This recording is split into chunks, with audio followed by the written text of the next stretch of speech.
আমরা এখন অবস্থান করতেছি কুড়িগ্রাম জেলার রৌমারী থানার মরিকান্দি বাজারে। এটা আজকে হাটের দিন। আজকে আপনারা দেখতে পাচ্ছেন গাড়ি ঘোড়া প্রচুর জ্যাম লেগেছে। বিশেষ করে অটো গাড়ি, তারপরে হচ্ছে বোরাক গাড়ি। এগুলা গাড়িতে ভরপুর থাকে। বড়াইকান্দি বাজার প্রতিনিয়ত মানুষে ভরপুর এবং গাড়িতে একটি জ্যাম লেগেই থাকে। আপনারা দেখতে পাচ্ছেন গাড়ির উপরে গাড়ি। তাই আমরা চলে আসলাম আপনাদেরকে দেখাতে আজকে বড়াইকান্দির হাট। আজকে হাটের দিন হাঁস মুরগি থেকে শুরু করে বিভিন্ন প্রকার ধান চাউল সবকিছু উঠে থাকে আজকে। এটা আপনারা দেখতে পাচ্ছেন, এটা ডাচ বাংলা ব্যাংক বড়াইকান্দির বাজারের মধ্যে। আপনারা যাদের টাকা লেনদেন করবেন এই ডাচ বাংলা ব্যাংকের মাধ্যমে কিন্তু আপনারা লেনদেন করতে পারবেন।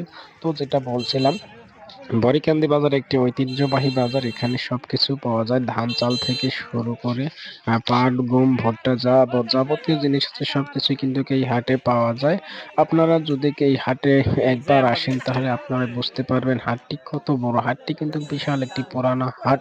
অবশ্যই হাটটির অছিলা আপনারা যদি ভালো লাগে তাহলে সাবস্ক্রাইব দিয়ে সাথে থাকুন।